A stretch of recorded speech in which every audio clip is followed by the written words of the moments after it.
Hello everyone, आप सभी का बहुत बहुत स्वागत है मैथमेटिक्स की दुनिया में। तो मेरे भाई, आज के वीडियो में मैं आपको समाकलन के अनुप्रयोग चैप्टर से एक इम्पोर्टेंट सवाल कराने वाला हूं, जो कि एग्जाम के लिए बहुत ही ज़्यादा इम्पोर्टेंट है। तो चलिए आज की वीडियो बिना किसी देरी के स्टार्ट करते हैं। लेकिन उससे पहले आपसे एक छोटी सी रिक्वेस्ट है, यदि आप चैनल पर पहली बार आए तो चैनल को जरूर सब्सक्राइब करें और अपने दोस्त यार के पास शेयर भी करें। तो मेरे भाई, क्वेश्चन है हम लोगों का, दीर्घवृत्त इतना से घिरे क्षेत्र का क्षेत्रफल ज्ञात कीजिए। तो चलिए इसे एकदम बेहतरीन तरीके से, इजी तरीके से इस वीडियो में सॉल्व करते हैं। तो मेरे भाई, यहाँ पर आपको दीर्घवृत्त का डायग्राम यानी कि आकृति इसका बनाने आना चाहिए। ठीक है, तो आइए इसका हम सबसे पहले डायग्राम बनाते हैं इस समीकरण का, नहीं दीर्घवृत्त का। ठीक है, तो ये आपका एक्स एक्सिस है, ये आपका वाई एक्सिस है। ठीक है, तो इस दीर्घवृत्त इस प्रकार से इसका डायग्राम बनेगा। ठीक है मेरे भाई, यहाँ पर जो ये एक्स एक्सिस है ये वाई एक्सिस है। ठीक है, और यहाँ पर ये जो दूरी है एक्स एक्सिस पर ये ए है। ठीक है, ये दूरी जो है एक्स एक्सिस पर ये ए है। ठीक है, और वाई अक्ष पर ये वाली जो दूरी है मूल बिंदु से, और इसका जो सेंटर है दोस्त ये क्या है, 0,0 है। ठीक है, क्योंकि जब 0,0 सेंटर होता है यानी केंद्र होता है तो दीर्घवृत्त का समीकरण यही होता है। ठीक है, तो ये ए डिस्टेंस हो गया, और वाई अक्ष पर जो दूरी है यहाँ से यहाँ तक ये बी है। ठीक है, तो इसको बी कर लेते हैं। मेरे भाई, जब ये दूरी क्या है, ए है, तो इसका निर्देशांक तो आप आराम से लिख सकते हैं, कितना हो जाएगा, एक्स अक्ष पर कितना चले ए, और वाई अक्ष पर गए ही नहीं तो 0 हो जाएगा। ठीक है, उसी प्रकार इसका भी निर्देशांक लिख लेते हैं। तो एक्स एक्सिस पर गए नहीं है तो ये 0 हो जाएगा, वाई अक्ष पर कितना है, बी चले हैं। ठीक है, तो 0,b हो जाएगा। हमें क्या करना है मेरे भाई, इस दीर्घवृत्त का क्षेत्रफल निकालना है। ठीक है, ये जो छायांकित किया है मैंने, इसका क्षेत्रफल निकालना है। ठीक है, तो हम क्या करने वाले हैं, यहाँ पर देख रहे हैं कि दीर्घवृत्त 4 बराबर भागों में बट गया है। ठीक है, तो हम क्या करेंगे, इस एक पार्ट का क्षेत्रफल निकालेंगे, उसका 4 गुना कर देंगे तो पूरा एरिया नहीं आ जाएगा। तो यही वाला कंसेप्ट यहाँ पर हम लगाने वाले हैं। इस एक भाग का क्षेत्रफल निकालेंगे, फिर इसका 4 गुना कर देंगे, क्योंकि चारों भाग बराबर ही है, तो इसका निकालेंगे, इसका 4 गुना कर देंगे तो एरिया हमारा आ जाएगा। ठीक है, और एरिया का फॉर्मूला क्या होता है, यहाँ पर हम क्या करने वाले हैं गाइस, कि एक्स एक्सिस को बेस मानकर यानी एक्स अक्ष के अनुदिश क्षेत्रफल निकालने वाले हैं। जब एक्स अक्ष के अनुदिश क्षेत्रफल निकालते हैं तो उसका फॉर्मूला होता है वाई इंटू डी एक्स होता है, integration limit a to b होता है। ठीक है, ये एरिया का फॉर्मूला होता है। इसको हम आपको थोड़ा सा समझा देते हैं, क्योंकि एरिया निकालने का 2 फार्मूला आपके पास है। ठीक है, एक होता है वाई इंटू डी एक्स, एक होता है एक्स इंटू डी वाई। ठीक है, तो दोनों को आपको समझा देते हैं। यहाँ पर देख लीजिए, मैंने लिखा हुआ है सिंपल।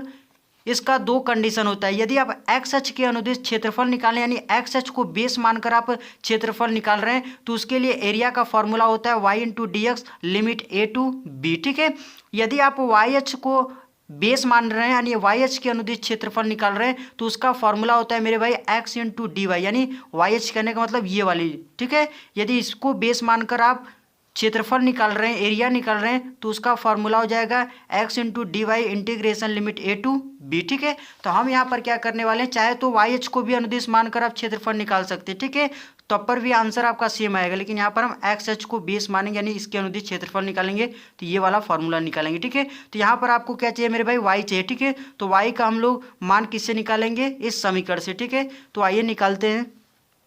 समीकरण क्या दिया गया है, एक्स स्क्वायर बटा a square plus y square upon b square बराबर का 1। ठीक है, हमें फॉर्मूले में क्या चाहिए, वाई चाहिए, तो वाई निकालते हैं जी।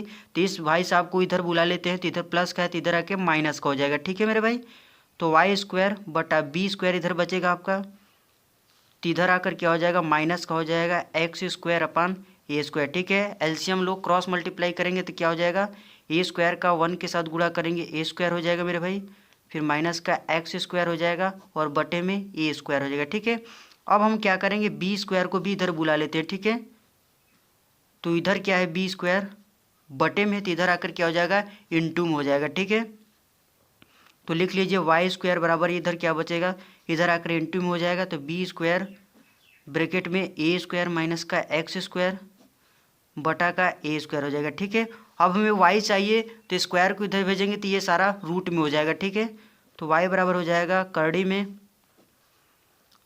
बी स्क्वायर अपन ए स्क्वायर, फिर ब्रैकेट में ए स्क्वायर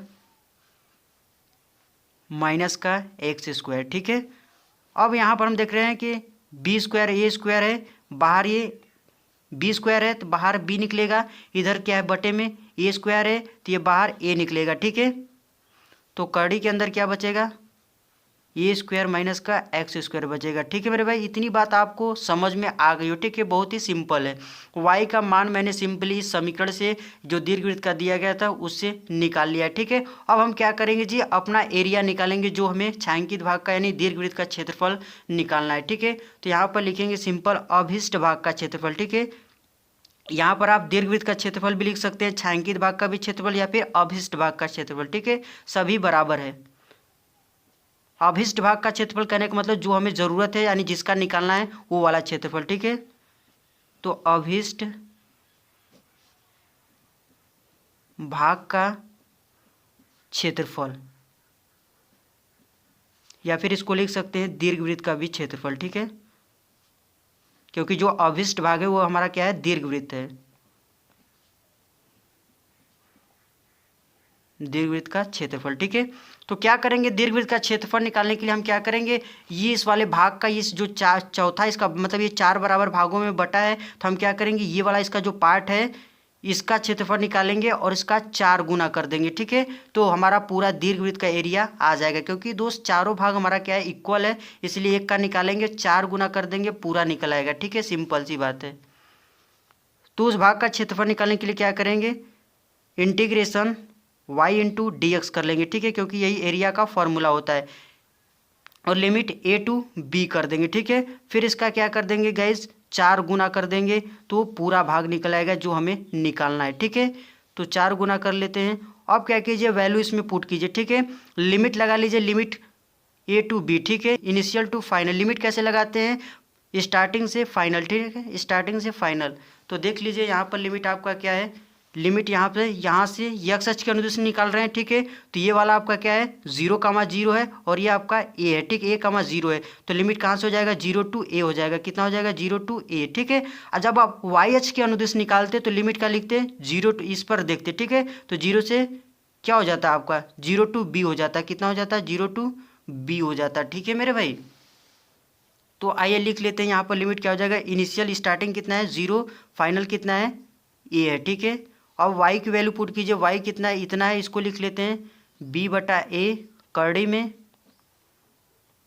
a स्क्वायर माइनस का एक्स स्क्वायर हो जाएगा, ठीक है मेरे भाई, और इनटू में dx कर लीजिए। b अपान एक कॉन्स्टेंट है, बाहर चला आएगा, सिंपल सी बात है, तो 4b/a हो जाएगा मेरे भाई। अब अंदर क्या बचेगा, इंटीग्रेशन लिमिट 0 टू a हो जाएगा, अंदर क्या बचेगा, रूट का a स्क्वायर माइनस का एक्स स्क्वायर dx, ठीक है।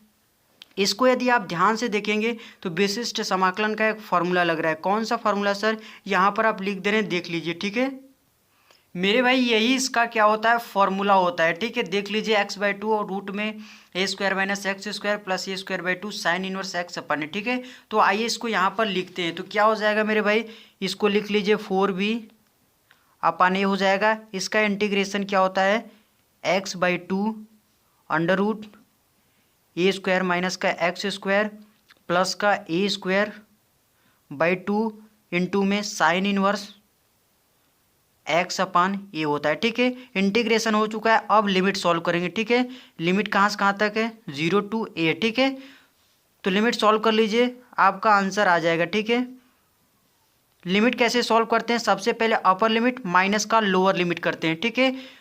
तो a को रखिए सबसे पहले जहाँ जहाँ x है, ठीक है, ये x की ही वैल्यू होती है, ठीक है। तो x के स्थान पर इसको रखना है, तो क्या हो जाएगा, a/2 हो जाएगा, और यहाँ पर करेंगे तो क्या हो जाएगा गाइस, a स्क्वायर माइनस का a स्क्वायर आ जाएगा, यानी कि ये 0 हो जाएगा। फिर plus a square 2 sign inverse x/a, ठीक है। x के स्थान पर a रखेंगे, फिर नीचे भी है तो कट कर कितना हो जाएगा, 1 हो जाएगा, ठीक है। फिर माइनस का लोअर लिमिट रखेंगे, ठीक है। लोअर लिमिट कितना है, 0, तो x के स्थान पर 0 रखिए, तो ये तो पूरा 0 ही हो जाएगा, क्योंकि 0/2। फिर अंडर रूट क्या करेंगे, a स्क्वायर माइनस का 0 का स्क्वायर कर देंगे, फिर प्लस a स्क्वायर 2 इंटू में साइन इनवर्स x/a, ठीक है। x के स्थान पर 0 रखेंगे, 0/a करेंगे, 0 ही हो जाएगा, ठीक है मेरे भाई। ब्रैकेट बंद कर दीजिए। अब इसको सॉल्व कीजिए मेरे भाई, क्या होता है देखिए, फोर बी अपान ए इधर तो रहेगा ही आपका, फिर ब्रैकेट के अंदर इसको सॉल्व कीजिए तो ये पूरा जीरो हो जाएगा, क्योंकि ए स्क्वायर में से ए स्क्वायर जीरो हो जाएगा, तो ये पूरा जीरो हो जाएगा। फिर इसको देखिए क्या होता है, ए स्क्वायर बटा 2 और साइन इनवर्स 1, यानी कि साइन में किस डिग्री का मान 1 होता है, तो आप बोलेंगे पाई/2 यानी कि 90 डिग्री का, ठीक है। तो पाई/2 लिख देते हैं, फिर माइनस करेंगे, ये भी पूरा जीरो हो जाएगा, देखिए जीरो हो जाएगा, ये भी 0/2 है तो जीरो हो जाएगा पूरा। फिर प्लस लिखेंगे जी, फिर प्लस करेंगे, लेकिन ये माइनस इसको क्या कर देगा, फिर से यहाँ पर माइनस बाहर लगा है तो यहाँ पर प्लस है, तो प्लस में माइनस का गुणा करेंगे तो माइनस ही हो जाएगा, ठीक है मेरे भाई। फिर ए स्क्वायर बटा 2 हो जाएगा साइन इनवर्स 0, साइन इनवर्स 0 मतलब जीरो किस डिग्री का मान होता है साइन में, तो आप बोलेंगे 0, मतलब ये भी फिर से क्या हो जाएगा भाई, 0 ही हो जाएगा, ठीक है। तो आइए फिर से सॉल्व कर लेते हैं एक स्टेप और आगे। तो 4b अपान क्या हो जाएगा, ए हो जाएगा, यहाँ पर ये 0 हो जाएगा क्योंकि 0 का इसमें गुणा करोगे 0 हो जाएगा, फिर -0 करोगे इतना ही आएगा आपका, तो इसको लिख लेते हैं, ठीक है। तो क्या हो जाएगा, पाई ए स्क्वायर बटा क्या हो जाएगा, 2 दूनी का 4 हो जाएगा, ठीक है। अब इसको काट लीजिए, जो कुछ कट रहा है ए से ए कट जाएगा तो ए के बचेगा, यहाँ पर 4 से 4 कैंसिल हो जाएगा, तो क्या बच रहा है मेरे भाई, देख लीजिए पाई बच रहा है और ए का गुणा बी के साथ करेंगे तो ए बी हो जाएगा, ठीक है। तो यही फाइनल इसका क्या आ जाएगा, एरिया आ जाएगा, ठीक है, जो ये दीर्घवृत्त है। उम्मीद करते हैं मेरे भाई ये क्वेश्चन आपको पूरी तरीके से समझ में आ गया। फिर भी यदि कहीं डाउट होगा तो आप हमें कमेंट बॉक्स में बता सकते हैं जी। और वीडियो पसंद आया तो वीडियो को लाइक कर दीजिएगा, और अभी तक चैनल को सब्सक्राइब नहीं किया तो सब्सक्राइब करके जाइएगा, ठीक है मेरे भाई।